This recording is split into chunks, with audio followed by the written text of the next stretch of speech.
મંત્ર આપ્યો એ પ્રમાણે આપણે ચાલવું પડે. સાધનાનો માર્ગ બહુ કઠિન છે. કલાકની સાધના હોય.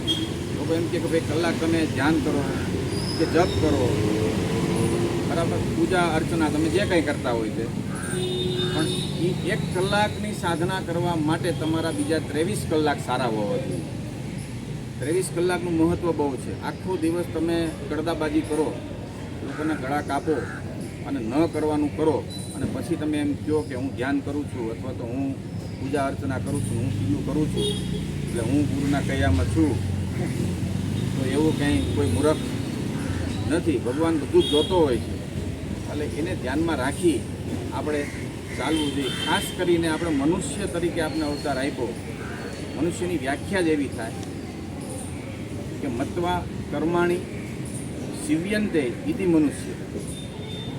મત્વા એટલે કે જે પોતે વિચારી સમજી એમાંથી આમ બધું બુદ્ધિપૂર્વક પોતાનો નિર્ણય લઈ અને પછી એ જે કર્મ કરે છે આખો દિવસ, એ કર્મ એ પ્રમાણે કર્તવ્ય કર્મ વિવેક બુદ્ધિથી કે આ મારા માટે યોગ્ય છે, આ મારે કરવું જોઈએ, આ મારે ન કરવું જોઈએ, મારી જ્ઞાતિ આ છે, મારે આ ખાવું જોઈએ, આ ન પીવું જોઈએ, હું આ સમાજમાંથી આવું છું, આ સમાજને લાંછન લાગે એવું મારાથી કોઈ કર્મ ન થવું જોઈએ.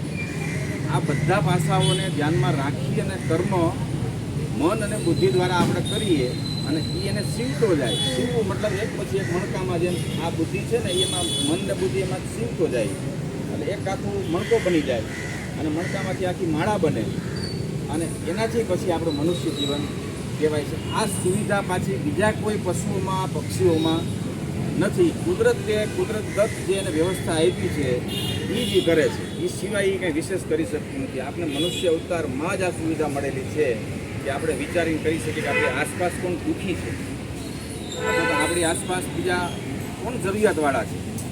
આપણે આનું ધ્યાનમાં રાખી.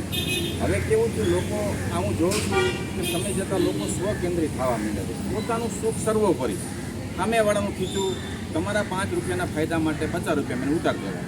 આ વૃત્તિ માણસની દિવસે દિવસે થતી જાય છે. આપણે બધા જોઈએ છીએ. ખરેખર કેવું હોવું જોઈએ કે મારી ચિંતા કરતાં પહેલાં આપણી પાડોશીની કે આપણે ત્યાં આપણી સાથે જે કોન્ટેક્ટમાં આવે છે એની ચિંતા આપણે પહેલાં થવી જોઈએ. અને પછી જે કાંઈ કાર્ય આપણું થાય એ આમ કર્યા પછી આપણે જે કમાણી કરી છે એના 10% ભાગ આપણે સમાજ સેવામાં વાપરવા જોઈએ. આવું શાસ્ત્ર કહે છે. અને એ કરીએ તો ઉગે.